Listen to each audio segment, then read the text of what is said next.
Time to get right. And after what we witnessed at Hard Rock on Saturday, boy, a lot of questions, a lot of concerns, a lot to go over, a lot to review and discuss. And this is the place to be for the next 60 here at the Voice of College Football Miami. Canes Live, number 278. Cam Underwood's here from State of the U. All right, Indeed, Cam. I am. How are you? I'm fine. Live in Fort Lauderdale, so not really anything with the storm going on or anything like that. My cousin does live in the Tampa area, but she's like a senior VP at a bank, so her house is fine. Trust me. But other than that, yeah, everything is good with me and mine. With the football team that I know and love, not so mucho. So before we get into the football, everyone, we do hope that everyone's taking care of their situations there, their property, and of course, first and foremost, family, friends, your own personal safety. So just be cautious, be safe, and our prayers and thoughts go toward everyone in Florida and throughout the Southeast region as this storm progresses. Wow. So this game was not on my radar. This game was not something I was going to watch. There are so many other games to watch, 26-point spread. You know the deal. Then I see 24-3. And I'm like, wow. I'm changing my viewing here. I'm going to be catching some of this one. And usually it's a slow grind in an upset. Usually there's, take the air out of the ball, limit the possession, There's a formula to it. Usually, man, they went for it. Yeah. Chucking the ball downfield repeatedly. And incredibly explosively, hello again, and efficiently, hello again. Yeah. So let me go on over to ye olde State of the U Twitter account where I retweeted. I haven't gotten to read through it yet because I've been obsessed with this F1 manager, and I'm at the end of a race on a safety car, and I might finish 1-2 because we're Verstappen anyway. But if you go and look, so Chris Vanini from The Athletic, a good Michigan State grad, so a Michigander, wrote a piece today, and the tweet says Middle Tennessee had not completed a pass of at least 60 yards since 2019. It had 4 such completions against Miami. So yeah, to Mark's point of it being, they just took us up top, man. They just blurred us. And I mean, the second longest play was 89 yards. That was on a 6-yard stop route, literally. Corey Flagg, he can't play in space. I'm sorry. Like, he's really good coming forward. He might be good with the, setting the defense and calling the signals, but he can't play in space. He jumped outside of a receiver who's stopped by the name of the route. So he should have just went and hit him, right? Not saying targeting or anything. Just go tackle the guy who's right there. But he jumped and gave outside leverage, so inside through the middle of the defense, but they had trips to that side, so there's no one else on that second level. Sorry. And then James Williams from the third level, he's playing too high safety. He took, and I watched this play so many times because I knew we were going to talk about it because it was atrocious. James Williams took a terrible angle, let himself get blocked very far to the middle of the field instead of his high half. I think it was Keontre Smith got blocked, maybe in the back. I'm not sure, but he was on the ground. And so this guy was like, okay, I'm going up the middle. Then Flagg was like, okay, well, let me dive because he's not fleet of foot. So keeping proper leverage is what you need. And knowing on that play, going inside out, going through the guy, and maybe having your 2 defenders towards the sideline on the left-hand side are going to help you because there's nobody else in the middle of the field because you were that guy in the middle of the field. And like I said, Keontre Smith and James Williams, the other defenders to the wide side of the field, were either they took themselves out of the play or got blocked out of the play. And then Buddy, who's 5'8", 173, was like, hold on. green grass, gone.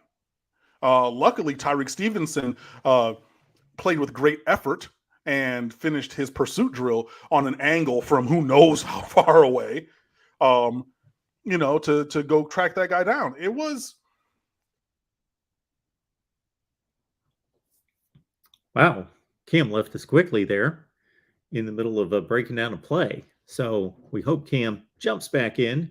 We hope that's nothing storm related, maybe just a quick glitch that has knocked Cam off. So in the meantime, I will run through the chat.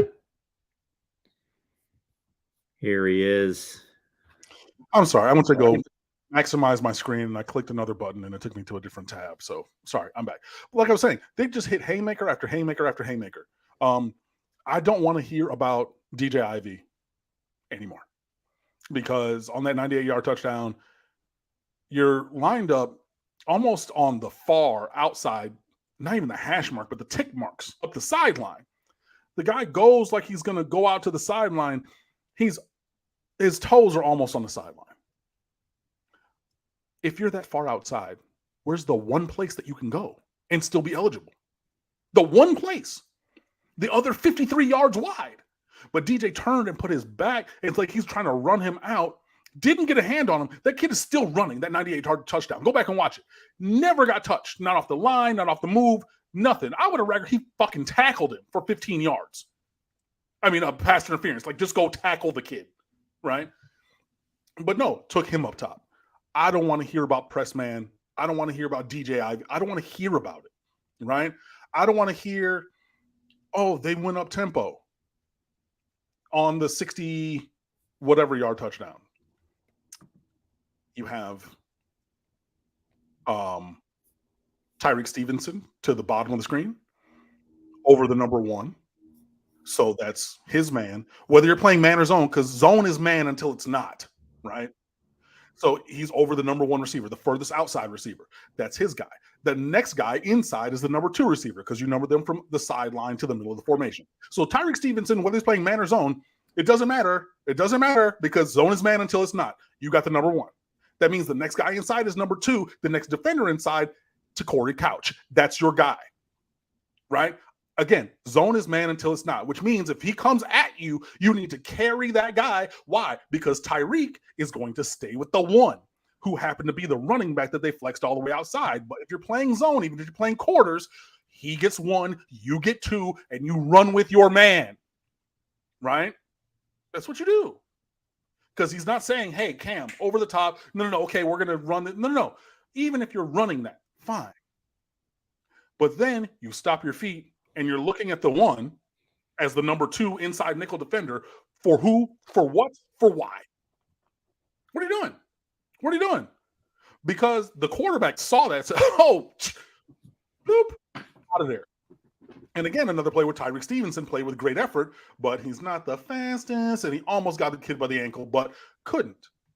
And that's just on defense. We're not even talking about the fact of Tyler Van Dyke, first throw interception. That was a Malik Rozier 2018 special right there. 2017 Orange Bowl against Wisconsin, where he threw the ball directly to the guy in front of his face. It wasn't that bad, but it was that caliber of interception. And I tweeted it and I said, oh, it's going to be one of those days. The second one, threw it. Defender right there. Didn't try to throw it around him. Tipped it, caught it. I have no idea what DJ Scaife did when he's right there at the point of the catch of the interception before the return for the touchdown, and then just does a pirouette. I mean, it was a really great turn. I mean, you could be on anybody's dance team. Maybe the Sensations need another dancer, because that was a wonderful turn for no apparent reason. So boom, touchdown, right? So then Jalen Knighton, and that was the second play of the game. So first offensive play is interception. Second offensive play is interception. I don't know how low or negative the quarterback rating could have went, but as low as negative it could have been, that was Tyler Van Dyke off the 2 first throws. Third possession of the game. Oh, hey, wait. We get a first down. Okay, we're going to move. 10-0 behind us. We'll be okay. We'll be all right. And then Jalen Knighton decided to go back to something that has plagued him since high school and said, I'm going to fumble the ball, and they're going to pick it up. Now, they didn't return that one for a touchdown. They did score subsequently. But that right there, was the 7th offensive play. So 3 turnovers in the first 7 plays, including 2 on the first 2 plays. And it was a disaster class. I mean, Rick Stockstill, credit to him, Florida State alum, played quarterback there. He's been coaching at Middle Tennessee forever. He coached his kid there. He's coached all kinds of dudes. Richie James, he went to Memphis. But like, dude, they came in here and whooped our ass, and he correctly said that. And it took me directly back to last year against Michigan State when Mel Tucker said they're soft, they're sweet. They have no heart. They're some punks. And we're going to come in there and punk them, drag them out in the middle of the ocean, and drown them because that's what we do because we're Spartans. And Rick Stockstill said the same thing. Said we whooped this was an ass kicking for 60 minutes. This was no fluke, and it was no fluke. Go back and look at the offensive line in the backfield every single play, pretty much. Look at Tyler Van Dyke trying to throw the ball. You got whichever offensive lineman in his lap, right? Look at us trying to run the ball. Nope.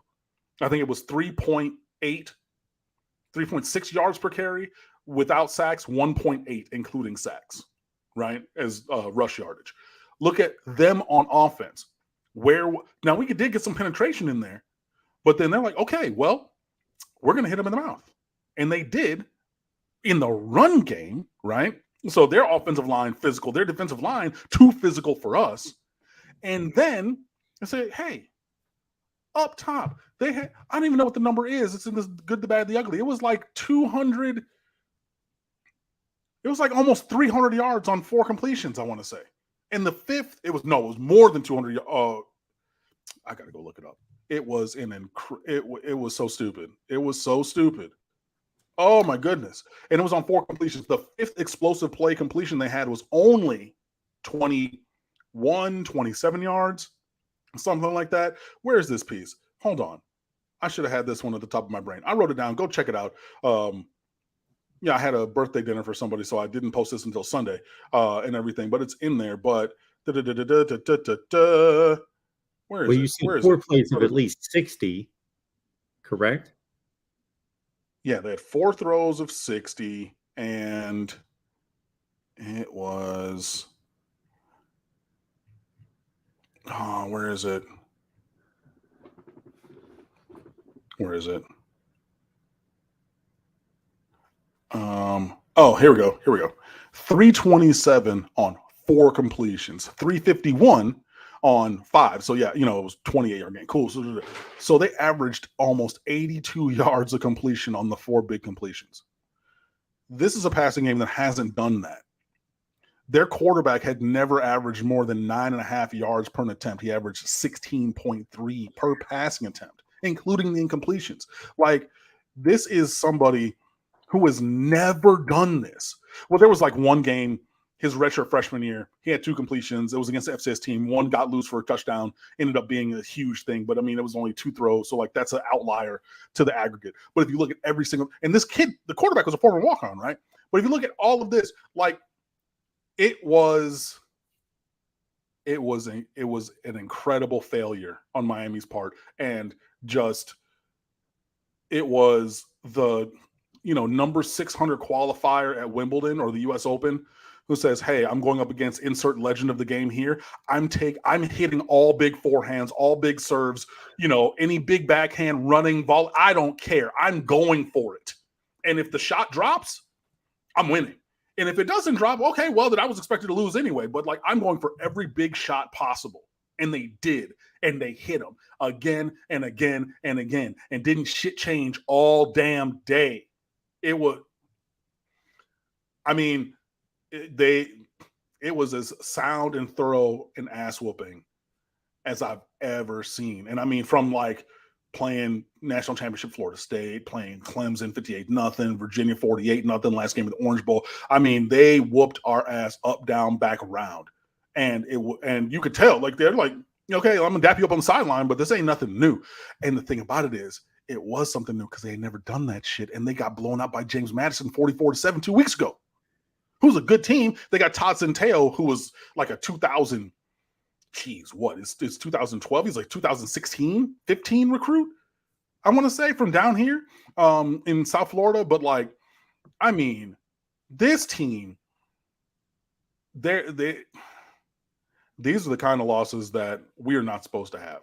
This is the kind of exact thing, and I wrote it as fireable in The Good, the Bad, the Ugly. This is the same kind of a thing that got all the other coaches recently fired. You want to talk about Al Golding, you want to talk about Randy Shannon, you want to talk about Mark Richt being asked to step down, you want to talk about Manny Diaz, FIU. I mean, Miami's lost 3 of the last 4 against Conference USA. We've never, the other 2 were way back in the day, but like you figure, okay, cool. We didn't play them back in antiquity, but we're going to beat them today, right now, right? Wrong. Look, this is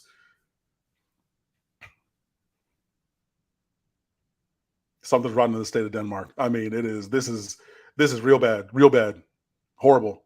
Like this is 6-6, 5-7 kind of a thing. This is, Tyler Van Dyke gets benched. Jake Garcia, so now we're back in the 2018, do we start N'Kosi Perry or do we continue with Malik Rozier kind of a thing? You're right back there, but you're running an offense that clearly doesn't fit with your previous quarterback who still holds the record for consecutive 300 yards and multiple touchdown games. So we know that he can throw the ball, but then you don't.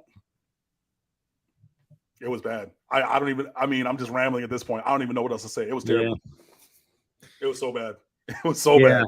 It was so bad that I almost did one of those kind of historical context pieces, like, how rare is this? Middle Tennessee beats a ranked team for the first time ever. Woo! We get on that list again. What's that? So we get on that list on the business end again. That's awesome. One. And speaking of Manny Diaz, that puts this loss next to the only Power 5 team ever to get shut out in a bowl game list, which is the list of 1. And with Miami losing to Middle Tennessee, a list of 1, the only ranked team that they've ever defeated, although I highly questioned Miami being ranked going into it. I did not have Miami ranked, just based on resume. That aside, they were ranked. And I went through Middle Tennessee's previous 10 seasons, and I thought, how many times do they beat a Power 5? And it was like 3-20. Yeah. And they were the Downs, Syracuse 3-9s. Those were the wins that they had out of that 3-20. But now that's the team, or Miami is along that list. So it's like, oh, they beat Tennessee, or they beat Syracuse a couple times, and But yeah, I mean, when you beat a Power 5 team that's 2-10, 3-9, right? But then you beat a ranked at the time Miami team who, I mean, still, I don't even know still, but I mean, I think they are still favored to win the Coastal, who coming into the season should have been favored to win the Coastal, is incredibly way more talented, right? If you look all up and down the roster, Miami has guys that teams all across America want. You look at Middle Tennessee's roster, couldn't name a single person, not a single one from previous, and every team that we play, y'all been watching me way too long. Oh yeah, this kid's from here, or he in the recruiting, and whether it's from Florida or not. Couldn't name you a single player on their team. Not a single one. And to be perfectly honest, it was, what did we lose by, 14? Yes. Yeah, no, that was a 4-touchdown loss. At least 24, I think it should have been. I mean, that the 14-point scoreline is very generous in terms of favoring Miami, because the performance that we saw, Middle Tennessee should have won by, 3 touchdowns and a field goal, 4 touchdowns. It was nowhere near 14 points close. Nowhere near. And I mean, hey, look, if you take away Keyshawn Smith's touchdown return kick, you're right there at 21. And then, that's, whew, boy, it's bad. It's real bad. It's real bad. Yeah, so people weren't happy with the performance against Texas A&M, but it was an extremely talented team in one of the more difficult places to play. Mm-hmm. People tend to, this is the feedback I receive, that your typical fan seems to be more upset with the offense not moving the ball. So a 17-9 loss is ugly and taken worse by the fan base as a whole than a 48-40 loss would have been at Texas A&M. That was some exciting game. And it's just the tendency of the fan base to want even, offense. And well, even if it was more moderate, right? If it was 27-23, yep, right? So 2 touchdowns and 3 field goals for Miami. So 5 scoring drives, stall once, da, da, da. Even if it doesn't even have to be a 65-62 overtime, da, da, da, da. But even if it was, like 27-23, 27-24, something like that, right? That would have been more acceptable. That would have been, I think, more palatable to people than 17-9.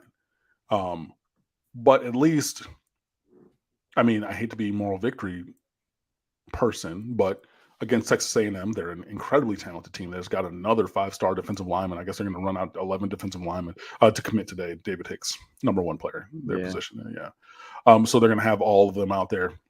Like years ago when Florida was just recruiting 5-star cornerbacks and just put them all out on defense together, basically.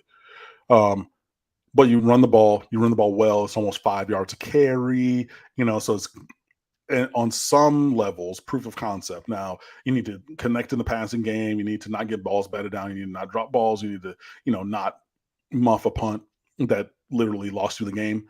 You need to maybe not do some things, but like the building blocks and the foundation and the proof of paradigm is there. So it's like, okay, if we do this and tweak a couple things, right, then we should be able to be successful. Special teams, other than the muff punt that lost us the game by Tyreek Stevenson. Other than that, well, no, you lost. Well, you missed a field goal and got 1 block. So special teams weren't great. Defense was awesome.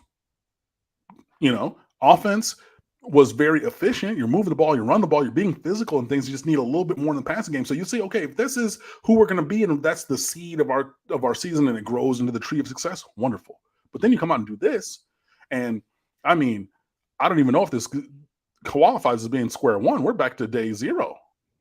I honestly think, and then, athletic department comes out like they normally will do, and close practice all week during the bye week. Okay.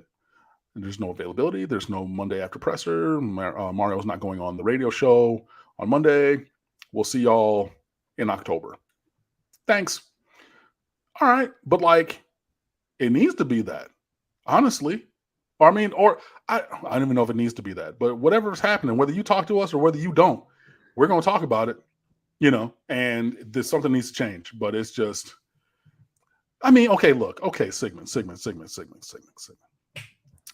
This is the point that I'm making. Yes, my dream school was Vanderbilt.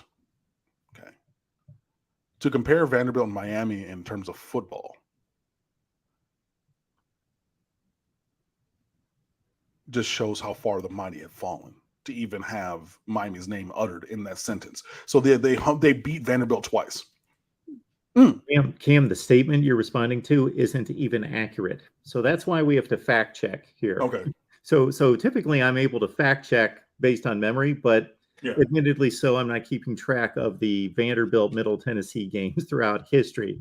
Listen to this. So I go because I'm thinking, really, I don't remember seeing that when I looked at this after Saturday's game. Sigmund, if you're working off memory, you better check the facts here. They played Vanderbilt. First of all, if you're talking about Middle Tennessee being like some really good Group of 5 team, they went 7-6 last year. They went 3-6 the year before. They went 4-8 the year before. They went 8-6 the year before. A lot of 7-6, 8-6, 8-5, 4-8s. That they have not been Houston, Cincinnati, UCF by any stretch of the imagination. Okay, they played Vanderbilt 4 consecutive years, starting in 2018, going backwards. They lost by 28, 22, 23, and 4. So I don't know what you're alluding to there. So one game was within 1 score. The other 3 were 4 scores. But again, even if that comment were correct, I'm going to sound like Chris Webber way back when on the broadcast. What we're not going to do is put Darko's name in the same sentence as mine. What we're not going to do is compare Miami to Vanderbilt. But the thing is, You lost to a team like Middle Tennessee State and lost in front of everybody and lost where it should have been a 4-touchdown loss. So now your performance as the Miami Hurricanes now necessitates that comparison. That's how bad it is.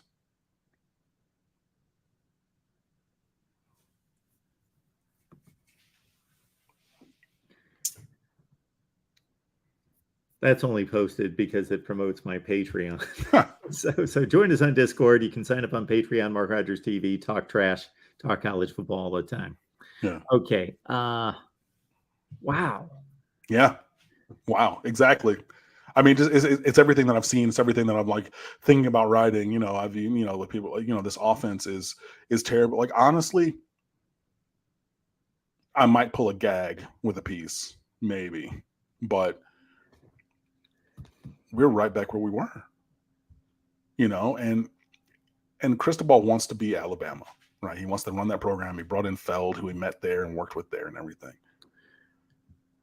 And I'm not calling Mario Cristobal Nick Saban. That is not the comparison I'm making, right? I'm not saying he's the same coach. I'm not saying we're going to have the same success. I'm not saying that, right? But even the team with the most talent in the country figured out they got to open things up on offense to continue to be successful. But and I'm not saying don't have a system. I'm not saying don't have a process, because you need to be a system-based process-oriented person, I think, in life in general, right? But the hubris to just come in and be like, well, we're just going to, I see, they're doing it. They're chucking it around over there at Alabama. Look, I mean, I don't think that what's his face at Georgia is a good quarterback, but they threw the ball up, and they got a tight end where he's just, we're gonna give him the ball wherever in the world, jet sweep for a 75-yard touchdown on the first play of the game. Stupid. Or in the, we'll do that, but they will still. When they had George Pickens, when they had the players last year, they're gonna run. But what also happened? Also happened. Play action up top. I'm going to look up top. That's covered. That's square in on dagger behind it. 18-yard square. Bang. We're going to hit that, and we're going to turn it up the field. And again, I got this freak athlete at tight end, and we're just getting him the ball everywhere. Look, man, this 3 yards in the cloud of dust thing is not sustainable. It is not. There has to be explosion in the passing game. I hate to continue to beat that drum, but if you go look around the landscape of local websites about the Miami Hurricanes, even national websites who are commenting on the Miami Hurricanes, they're now 3 weeks later on the train that I've been conducting for weeks, right?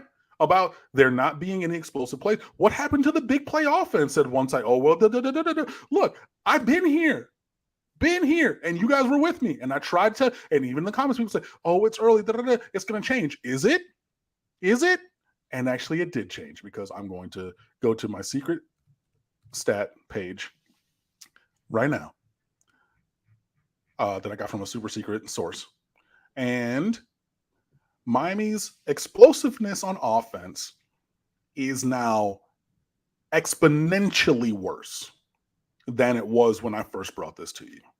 123rd in the country in isolated points per play, 125th in the country out of 131 in marginal explosiveness, and 87th in explosive play rate. That actually went up 4 places.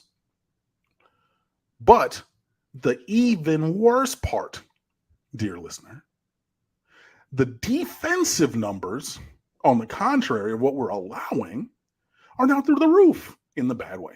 Isolated points per play, 130th out of 131 on defense, so allowing the second most.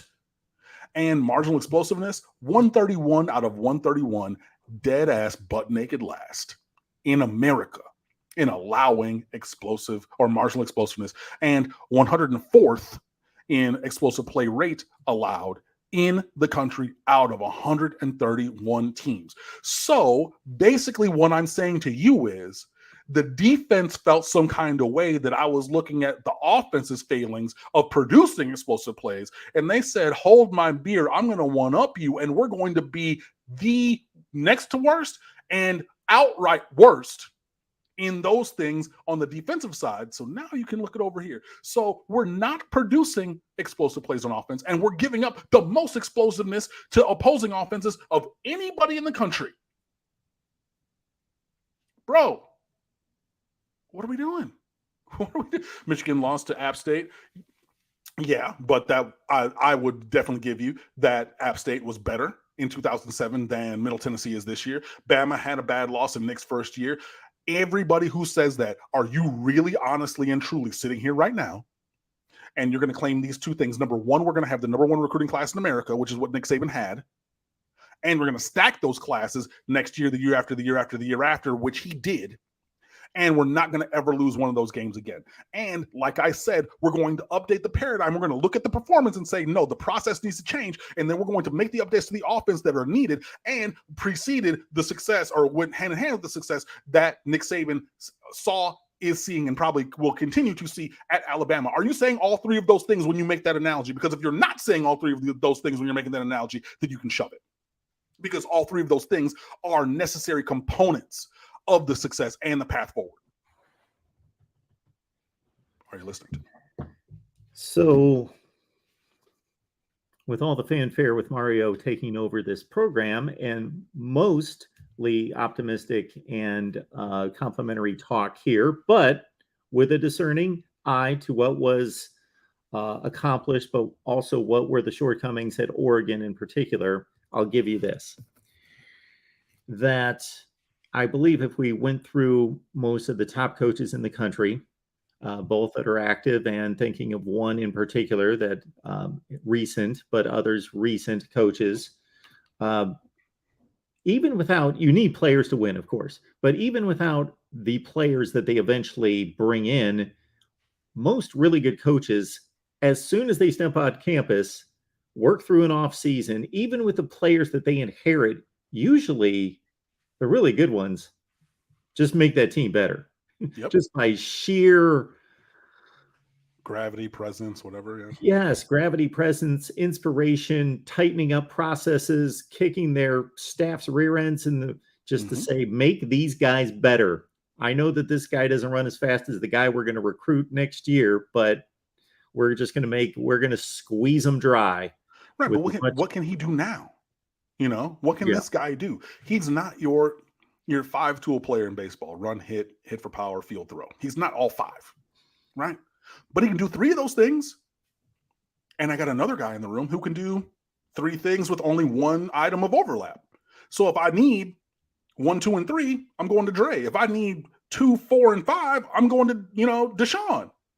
Look, we got players. We have plenty of talent. Now, I know we don't have championship depth. I know that we're bringing people on. But against Middle Tennessee State, you're telling me that is the precipitating reason for losing by what should have been 4 scores? Really? Really? Really? I mean, that's just, I don't know, man. And it's clear to me that there are some square pegs and round holes kind of action going on, where we're going to do this and we run this, and then we're going to just run this because we're going to run this and we want to run this. But if you don't have the players to run this, like, again, the main case in point for me is Tyler Van Dyke, the reigning offensive rookie of the year in the ACC. He came into the year with, 6 games against FBS competition in a row, 300 plus yards, multiple plus touchdowns. Boom. Okay. He can chuck it. Everybody's talking about, first round draft pick, maybe second round, but you're talking top 45, he's 6'4", he can throw the ball a country mile. He's not super athletic, but he can move enough. We've seen him be successful, be one of the best performing quarterbacks in America with the size and talent and pedigree to continue that success, both at this level and the next. He looks like, I don't even want to call him just a guy, because that would be disrespectful to league average quarterbacks. 58% completions, a 4.3 touchdown interception ratio. You're getting balls batted down left, right, and center. I mean, I know that he's 6'4" and you got these pads on, but he's throwing out here sidearm all the time and everything. Like, so he like that defensive lineman who caught that interception return for a touchdown last week, 6'1". Why are you throwing it? I mean, I'm not saying that you had to go directly over the top and, whatever, but like, if he's coming on a rush move, why are you throwing it down by where his helmet is on a dip, on a rush move? Like, why are you, it's like, oh, well, he doesn't have any pocket presence. Da, da, da, da. Go back and look at some of those pockets, man. You got Ja'Kai Clark pushed back into his lap. Justice Oluwaseun, number 70. I'm sorry, buddy. I'm sorry. There has to be somebody with the Miami uniform who can play better than you. Has to be. Has to be. And it cannot be because Zion Nelson was out to rest his knee, who would play tackle. Now, in my perfect world, I would put Zion Nelson at tackle, kick DJ Scaife inside, and kick Justice Oluwaseun, I don't know, selling insurance, enterprise car rental, going pro in something other than sport. But I can't watch him get beat at the point of attack over and over and over in the pass game and the run game, right? But even with that, Tyler Van Dyke is the shell of the player that we saw last year. And for what? And we know, and that has to have been a main reason why, okay, everybody wants to come and work with this guy. So why are we not going to scheme to what he does well? I wrote the plays in that piece. We talked about it. I know we finally ran a smash route, finally. And what happens? Bang, high-low read, got it. Because that's what he does the best out of anything. But we finally ran one discernible smash route read in game 4 and still got blown out. Like, it's just the square pegs, round holes. We want to run this at the expense of what the player does. And I'm sorry, man, that doesn't work. Whether you're coaching, whether you're teaching, there were years where I was like, hey, I want to do vocally, I want to do this when I talk choir. I want to, but I didn't have the horses for that. So, okay, we got to still give, we're going to line up appropriate alignment assignment technique, right? So we're going to line up appropriately. We're going to run our routes. We're going to do these things, but I don't have a Calvin Johnson. So I can't run the plays I would run to Calvin Johnson with a YOLO component or a him ball at the end because I don't have any Calvin Johnsons, right? But at some point you have to look at the process and the failed performance and then update that process because the process is not giving you the proper performance. This is the exact fucking thing that I talked about with Al Golden. When we always sat up here and said, the process. The performance, the result is telling you that the process is flawed. And we're not doing anything about it, and it's going backwards. This is what's frustrating. I swear on everything. I'm going to go back into editorial, and I'm going to copy, and I'm going to paste pieces that I've written over the last 11 years in situations such as these. Or I could either repost them or I'm just going to take all of the links and I'm going to put them all back up on the front page because I've already said this shit because I've already seen it. And we're coming here and we're going to do it again. For who and for what? This is not what we paid all this money for Mario Cristobal to give. Like we did not. This is not the performance that we paid for. This is not what we paid for. It is not. And I know, still friends with Bud Elliott. I tweeted out something, Miami's lack of explosive plays, or somebody else was, going up top all the time. It's like, oh, I wish. And, he responded back to me. He's like, you know what you signed up for. What I signed up for and this are two different things even, right? I'm not saying that you got to be Mike Leach offense, right? I'm not saying you got to be that.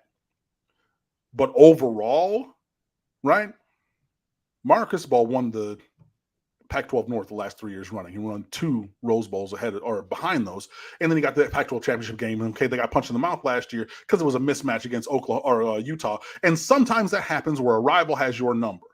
I'm paying for, or what we paid for, is a multiple-time conference championship team, right? A team that could and should go to the playoff and went to a major New Year's Six game multiple years in a row. That's what I paid for. That's what I signed up for. This shit right here, we could have still had Manny Diaz or anybody else. This is, look, and I know that it's early. People, you guys should calm down and it'll be all right. If you're okay and not angered by what you've seen as a Miami fan and not questioning the direction at this point, I don't know what to tell you. Because there has to be proof positive of what we're doing. And trying to run the ball or being decent running the ball against the Little Sisters of the Poor. And, having to eke out that second game against Southern Miss. Like, okay, we finally had to get going. And, okay, Those things, that's not going to be good enough. And that is not going to give us division championship, conference championship, going towards a New Year's Six bowl game and or the college football playoff. That's what Mario Cristobal delivered at Oregon come hell or high water, right? And so that's what I signed up for. That's what I am demanding, because like I wrote in The Good, the Bad, and the Ugly, if the coaching staff wants to have standards and we're going to uphold the standards, I'm upholding them to achieving the standard as well. So it's been 4 games. Okay. Where I was starting with that last comment was there are a list of 87 things we could itemize that is on a head coach's to-do list as CEO and everything else that's involved. But I'll put it in 3 components. I'll put it in 3 categories. Recruiting / player acquisition. And then I will put the next bucket that is varied, but still culture, system, processes, player development, all of that. How do you run the program day to day throughout the off season, day to day, everything that you do. And then number 3, game preparation, game planning, X's and O's, and then adjusting in-game X's and O's. Now, we knew that Mario's strength was number 1. His supposed weakness was number 3, but still his results were mixed at Oregon. It wasn't like every time they played somebody good, they got trounced. Mixed results, playing like opponents. And then, but this middle category in terms of running a program day to day and developing these players, he's had one off season, he and his staff, to do that. Do you have a beat on that? It was different before Saturday, I'll tell you that. Yeah. And I will use Cristobal's words, or the words of one of the speakers who came in to talk to the team, that everyone has been parroting recently. And this is the foundation of my discontent. But the phrase is, how you do anything is how you do everything. And if the performance we saw on Saturday is how you do anything, then by extension, using the mantra that I've heard, that's how we do everything. That gives me great pause and concern, right? Because it wasn't just one play. It wasn't just one player.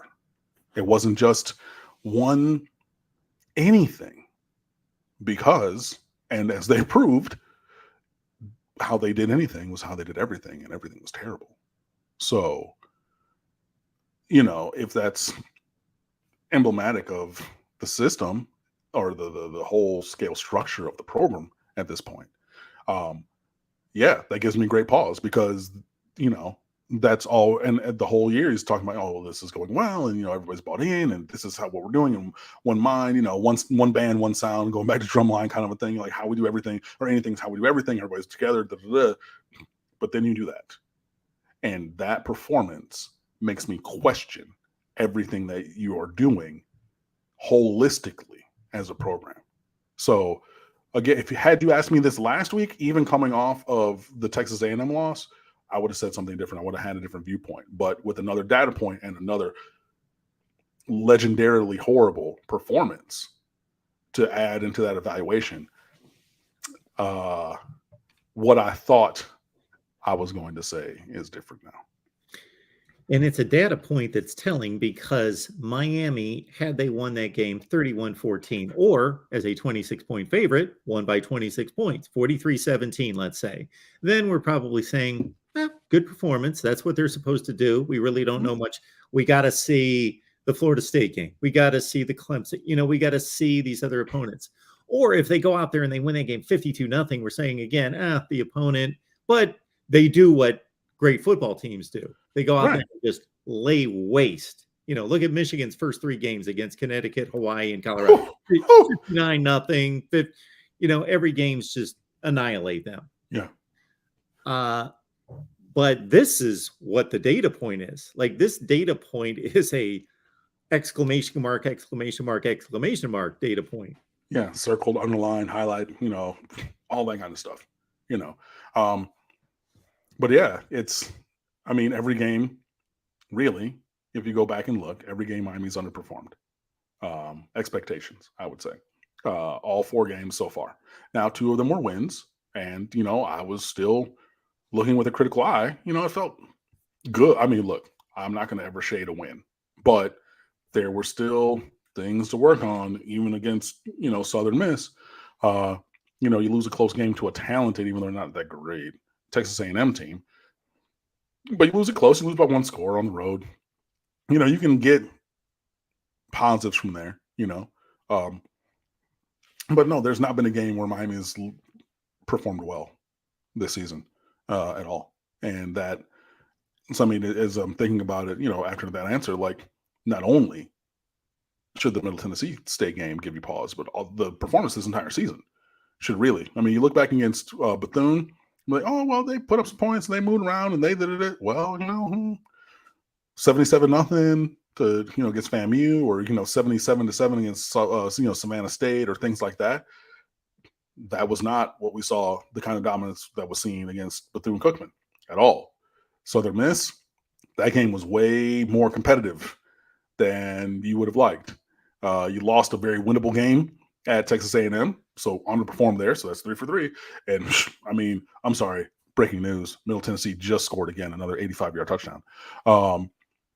But then hey man, look, where's the season going to go from here? Because the performance that we're seeing from Miami is as bad or worse as what I was expecting coming into the season for Florida State. And honestly and truly, where are 4 more wins to get to bowl eligibility coming? Now, they might be on that. Well, I mean, look, Virginia's pretty bad, but they always play teams close, and they played a decent.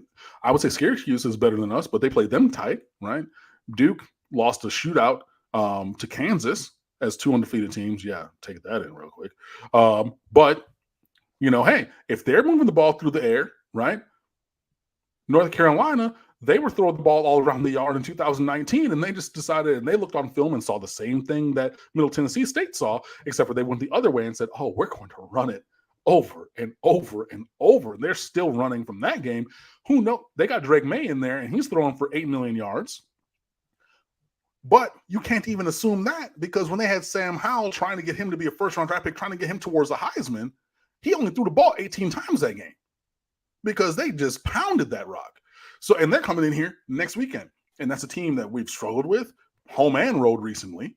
So, Florida State, I had that as a sure win. I definitely don't right now. Clemson, that was, if not a sure win, like a coin flip. I don't see that as a coin flip game at this very moment. So it's just like, okay, well, yeah, it is what it is, but you got to win 4 more of these games to get to bowl eligibility. And with the way that we've seen Miami play, and as I noted earlier, underperforming in all 4 games, are you sure that there are 4 more wins on that schedule? Because I'm not. Cam, I got 2 other ways to look at it, but first I want to remind everyone, please hit the like button. That should be a given. Please hit the like button. It takes 1 second. Click. Hit the like button. Please join us next Wednesday night, 7 o'clock Eastern time. But subscribe, hit the bell for the notifications, because sometimes we got to switch up the schedule, and that way you get the notifications. So bring some folks back with you next Wednesday. So I'm going to give you 2 other ways to look at it. One is very simplistic, in that at this point last season, they got off to a 2-4 start, correct? With the better portion of the schedule ahead of them, NC State, Pitt, and they turned it around on the shoulders of TVD and finished strong, 5-1. So that's the one thing I'll say about the way the schedule looks. I agree with what you're saying, but I'm just saying that in a similar situation, having dropped a couple games, although Michigan State turned out to be really good, the Virginia team wasn't that good, that they turned it around. Right. But I'm just also going to interject here. They changed some things, and then that positive performance happened. Just going to throw it out there. Like Sure. changes were made, changes were seen. So, okay. The And the other way? Okay, the other way to look at it, let's look at positional units. So we know what they were last year. We know the good and the bad from last year, going through Mhm. what is typically, if you slice it up, 10 to 11 positional units on both sides of the ball total. I would have expected after 4 games this season that the coaching staff is good and as accomplished as their coaching staff, we would be looking at 10 or 11 position groups right now, and we'd be saying, that one's awesome. That one's awesome. About 3 of them are awesome. About 1 or 2 are not meeting standards, and maybe one's kind of deplorable, i.e., what linebacker has been the last few years, or what offensive line has been much of the last 10 years. But there's 1 or 2 maybe underachieving and really not that good, but not maybe deplorable because they've been working at it for 8 or 9 months. And then all these other groups are meeting expectations. Outside of maybe the running back position, what position groups are performing well?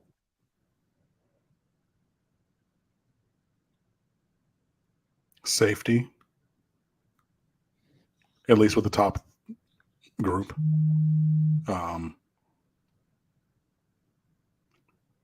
I want to see a little bit more of Avonte Williams, but I think he needs to earn his way on there. I love Al Blades, but I think Avonte is more talented for sure. In the second rotation at safety.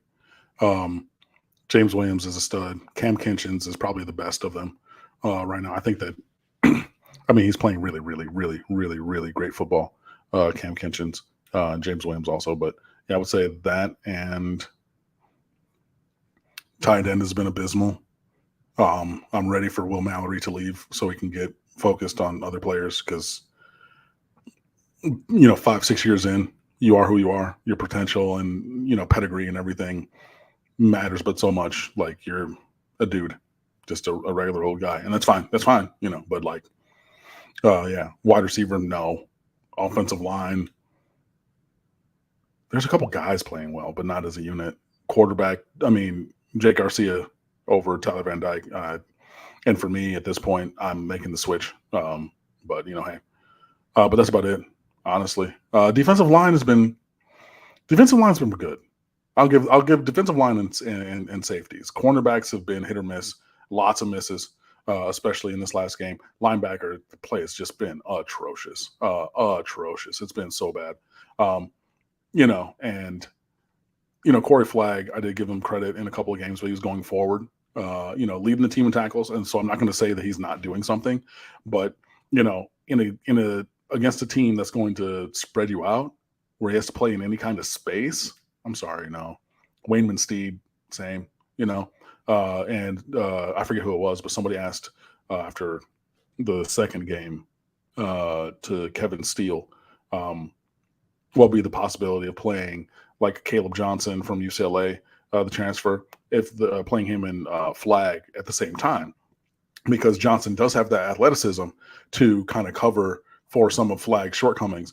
And, he's all, well, they both play mock and, they can't, right? It's like, well, you wouldn't have, a warthog trying to be a beaver, whatever kind of southern thing he said. But at this point, I don't need to, I do not wish anything bad upon the person at all. But Corey Flagg is not the kind of player who can play in space. So I need somebody else to be out there. I'm sorry. And, people, you're calling out, college kids or whatever. Da, da, da. Look, college football is pre-professional. Like, the performance is what it is. Yeah, people had no problem calling out Robert Knowles for years. And then his senior year, Robert Knowles actually played pretty well. And I sat up here and I gave him the credit. I said, look, I was one of those people calling for him to, be off the team and da-da-da. But look, he made plays. I'm here for that. I'm fine with that. And I wish them all individually well as people. DJ Ivy, I'm sure that from all accounts, he's a great kid. I wish him well. Cool. But the performance just needs to be better. And if the performance can't be better, and especially at a position like linebacker, where I know that we have more talented guys, Wesley Basainth, hit the field. Chase Smith, where are his snaps on defense been? Hit the field. And if you're talking about, Caleb Johnson's behind Corey Flagg, why are we not featuring 40 on against a team that spreads you out? It's just, back to your original question, running back, defensive line, safety. Apart from that, no. As somebody mentioned in the chat, if only we could run parallel universes to know that your guy Lane Kiffin taken over the team. I just can't imagine that they would be struggling on offense, because man, hey, I ever run a struggling offense. Never in his life. Lane Train, that's where the genesis of Let's Be Jerks, hashtag came from, when I wrote that about Lane when he was at Alabama as OC in 2015. Go look it up on the website. Why he should be the next head coach. Another great piece, and that offense is fun. It would be fun. And, to the point of a couple people I saw on social media recently, look, we've seen in 2 years the absolute transformation of the Miami Hurricanes program in a positive direction on offense by running the kind of offense that the kids who down here run, that they want to play in, and it's been successful. Now, everything hasn't come together, especially as a program, but in terms of offense, look, it's been there. We've seen it.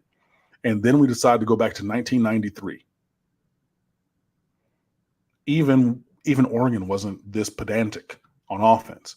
And I even said it before, even if you're just going to the average performance that Gaddis had at Michigan and other places, and Cristobal's Oregon's teams had, that is exponentially more efficient and explosive than these Miami Hurricanes are on offense. It's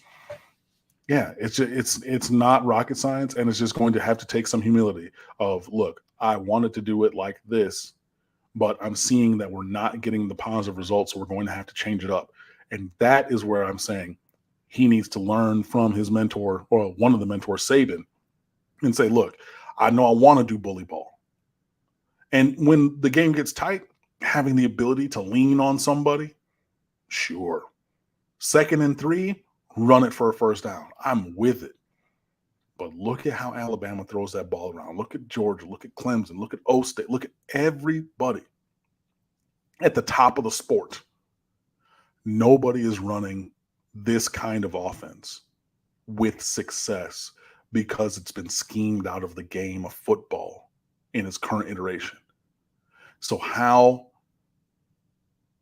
egotistical do you have to be to see all of that and say, no, I am going to do it this way, and it's going to work for me and for us, at the exclusion of what we've seen at any other school, at any other program, anywhere else. The one team that's running the ball with with the kind of success and explosiveness and production in terms of touchdowns that we're looking for, and they're still finding ways to lose games, your Detroit Lions. And there have been multiple pieces saying, well, do the Lions have the zig to everybody else's zag? Because through 2 games, they were averaging, DeAndre Swift's averaging 10 yards a carry. They're averaging all these points. Like, they're punching it in the red zone. They're doing all these things. The Detroit Lions are 1-2, right? So even the team that is at the top of, they're in the National Football League, right? But they're at the top of the chart in terms of running the ball. They're trying to, okay, well, we're going to zig where it was a zag. We're going to have this power run game. We drafted a couple offensive linemen. We're going to do all that, and we're going to put up points and all that kind of stuff. They're 1-2 on the football field. Is that what we're looking for? Because the numbers are there. Go look at them. Go look at the Detroit Lions numbers on offense.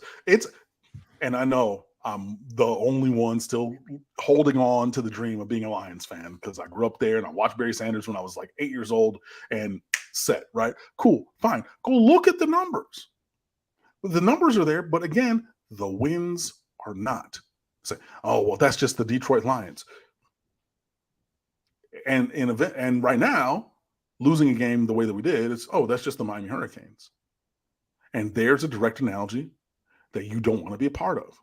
So I need you, Mario, to look in the mirror and say, self, I know what we're trying to do, and we can still grow and build the offensive line the way that we want to. We can still have the power run game when we need it, but we're going to have to open up this passing game. We're going to have to find the success that we want. That's it. Because we're going to keep trying to fit that square peg in a round hole, and it's never going to fit. We're going to keep waiting and hoping for things to change, but not doing anything. So it's going to be the definition of insanity. But, this is, these last, I wouldn't even say 2 weeks. I mean, a little bit at the Texas A&M game because, there were some failings there. But this loss last week got me questioning everything. And I need to see a whole lot be different.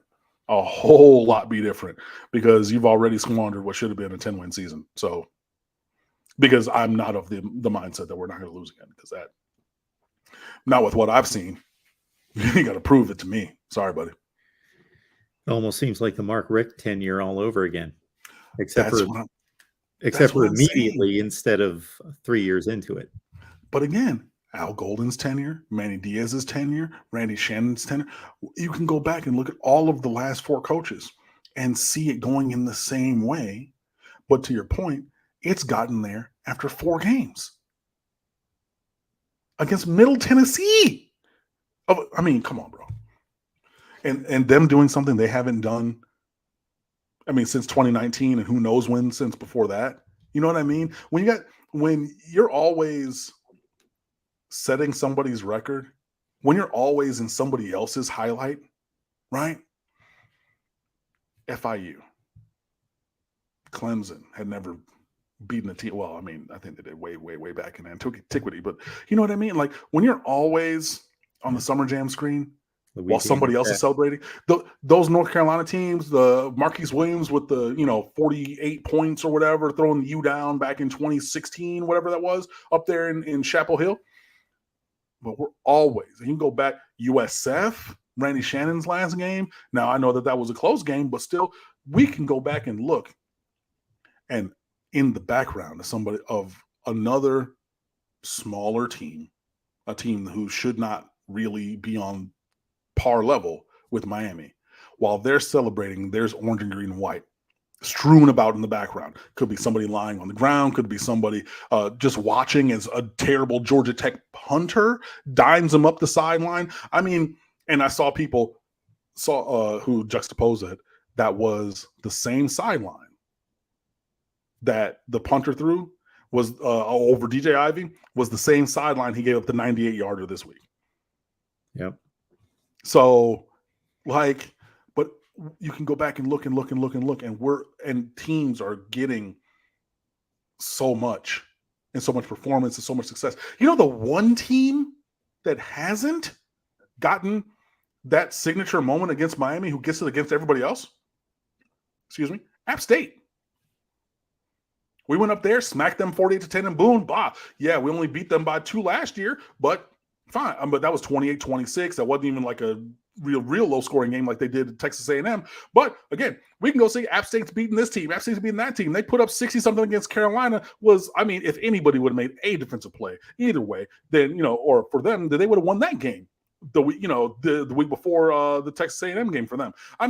Their team who, obviously Michigan and, whatever. App State, they're the ones who do this. But we found a way to stave them off. But all these other also-rans taking the Miami Hurricanes metaphorical carcass, after going out to the woods, big game hunting, and then they put that up, and then it's just like, well, they're not as big and bad as I thought they were. So you go out, game fishing, and you get something on the line. I've never caught a fish in my life, but I've seen it, right? So, you pull it out of the water. You're like, oh, man, that thing was struggling. It got to be massive. Oh, yeah, I guess fish are just stronger. And you throw the one back because, the perception before the accomplishment and then after are different. That's Miami, right? You think there's a great white shark. You pull it out of the water. After you hook it, it's just like, oh, we got it. And, we'll take a couple of these, fish home and, we'll fillet them for dinner. But like, I thought, we got to catch 4 or 5 more of those to feed the family. I thought those were going to be, like one giant, sushi grade tuna that we could slice up, fresh and raw. Like, no, this is not enough for everybody because we're not that program right now. And it sucks. And I hate it. And we need to change it. But to my eye, unless we make demonstrable and major changes, nothing's going to change. So fun. 2 super chats to conclude the evening. We thank you so much for those. Slim Shady Canes, we appreciate you. 3 head coaches in 5 years, 3 offensive coordinators in 4 years, 3 DCs in 3 years. No team can be successful with that. You have to take steps towards success, Slim Shady Canes, and thank you so much for the contribution. But the kind of success that I want is a far sight from what I would have expected to see. And I don't think that it is unreasonable to expect the success of beating Middle Tennessee to be a foregone conclusion, not a bridge too far, which is what it is based upon last week's performance. And that is what is concerning. Brian Taylor, thank you so much as well. NIL, semi-pro. I don't understand why the best players are not getting more snaps. I still see same players dropping passes, missing blocks, etc. I mean, look, I don't necessarily agree. I do, I am happy that players are able to monetize themselves and just get paid. I mean, look, I know that it's different, but as a School of Music student, I got many a contract in college to sing and make money because I went to Miami. Like there were 3, 4, maybe even more specific engagements I got because they called the School of Music and said, hey, we want singers for this genre or this type or this time or whatever. So I'm not against using your ability or personality or just image or you being you to make money because I was able to do it and I'm glad that these players are able to do it. My thing is to the other part. I don't understand why the best players aren't getting the best snaps. And I think that I don't think that. I also know that I do not enjoy the fact of running scheme for scheme's sake, not to empower and improve players, not to use what they do well from what I'm seeing. Just saying, okay, we're going to run this. And if we got the guys to run it, great. If we don't, hopefully we recruit some. But we're going to run this at the call, for the scheme at the expense of what players do well. And yeah, I've seen the same players dropping passes, missing. But I mean, we did get a couple new players playing. We completed passes to 11 players last week, which is good because we're spreading it around. But it's also ugly because where is the guy? The number one. Frank Ladson had 6 catches. I thought that was great. Jaleel Skinner had a touchdown that was erroneously called as stepping out. There's a picture from a guy who was right there, literally in the end zone, shooting right down the sideline. I put it in the good, the bad, the ugly. You can't miss it. He was in. That was a touchdown. That's a true freshman, tight end, flex Y kind of tight end and everything. So cool. He got a few snaps. Great. But yeah, I've already named, a couple of other names. Corey Flagg. If you're not, playing first, second down against the run, I don't need to see him on the field. I'm sorry. Joseph Solowason. I just don't need to see 70 on my offensive line anymore at all, So yeah, there are lots of guys whose performance has been deficient. But then again, with the record and the performances that we've seen, I think that pretty much everybody's performance has been deficient, even those who are playing better than those who are playing terribly. So yeah. All right, Cam. Well, take us home and let us know what we need to see. Yeah, so stateoftheu.com. We're over there 24/7, 365. Got a lot of great stuff. There was a comparison between Miami's 5 national championships and the 5 seasons of the Seminole TV show, The Wire. So go and check that out. That's a great piece by Mike Schiffman that's up there. We have a couple other pieces. We're going to talk about, the failings of this team so far. I know that the good, the bad, the ugly was still up. I know that there's a film review that's up and a couple other things that we're working on. And then, we're going to hop right back in for next week. So Instagram, Twitter, and Facebook at The State of the U. My personal Twitter is at Underwood Sports, where I am almost one lap away from a 1-2 finish at Spa in my F1 manager career, and some other things. So yeah, come on over and rock with us. Video game nerd talk happens. But yeah, any and all of those places, we would love to see you come fan with us. And I know that we're a little bit over, but we start a little bit late. But anyway, we appreciate you watching, liking, subscribing. We'll see you next week. It's every Wednesday, folks, 7 p.m. Eastern Time.